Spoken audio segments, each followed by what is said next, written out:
Most people think that getting good at football takes years, 10 years to be exact. But what if I told you that's complete nonsense?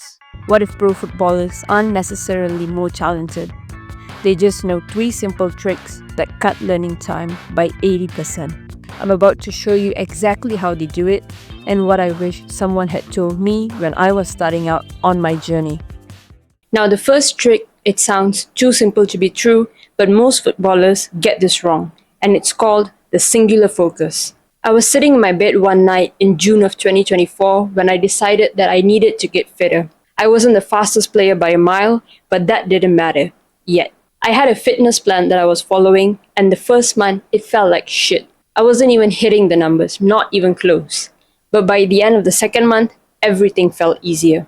Not only was I hitting the numbers, but now I was finishing under the numbers. And once I got as fit as I wanted to be, then I moved on to improving my speed. And I saw the same results.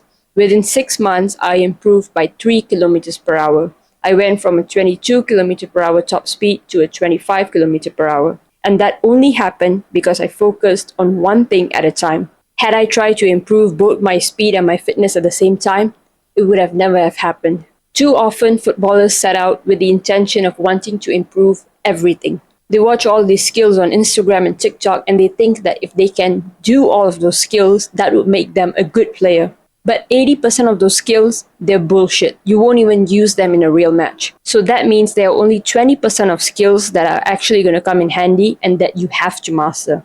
And these 20% of skills, they can be broken down into 2 categories, and that is technicality and physicality. And if you want to know exactly what you need to be working on within these categories, I've done a deep dive in this video that you can check out after you finish watching this. Now, the second trick is called piece practice.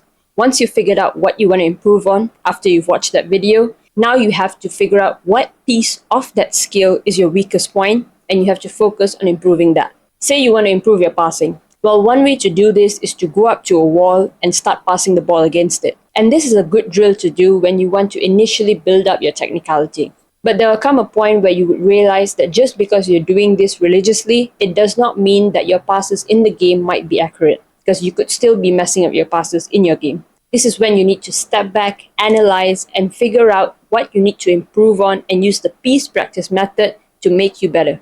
Maybe you struggle to pass under pressure. Maybe you struggle to pass as you're running with the ball because you can't adjust your body to the ball. Maybe you struggle with long passes because your long passes are inaccurate. I'll give you an example. My ball control is decent, like I can control the ball, but I've come to realize that I have trouble controlling the ball when it's in the air and I am under pressure. A super specific problem that I have. So the way I'm working to improve this, I get my brother to throw me the ball, and as the ball is traveling in the air, I force myself to scan over my shoulder, acting like there's a defender there. Now, did I miss the ball? Yeah, more times than I can count, but that's the whole point. And once you figure out this weak link, you can now go and work on that very specific problem and turn that into your strength. Now, the third trick is what I call the 1-1-1 method. Now that you've known what to focus on and what you need to improve on, here's how to do it lightning fast. Once you know what you want to work on, watch a video of someone doing it and just observe. Pause, rewind if you have to understand it better.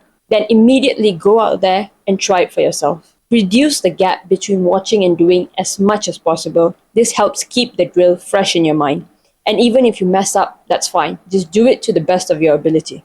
And now for the third and the most important part, and this is the part that most players skip and they leave so much of growth on the table. You have to teach yourself. And the best way to do this is by recording yourself. You don't need a tripod. Just put your phone against your shoe and trust me, you'll be fine. I've done it before. Now compare your attempt to the one that you saw in the video. What is the difference? Is your body moving differently? Are you hesitating? Are you taking too many steps before you control the ball? Try to analyze every single thing and then go out there and try again with your newfound information. And remember, always keep it stupidly simple because football is a simple game. Now, if you want to know exactly what are the 20% of things that you need to be working on, check out this video right here.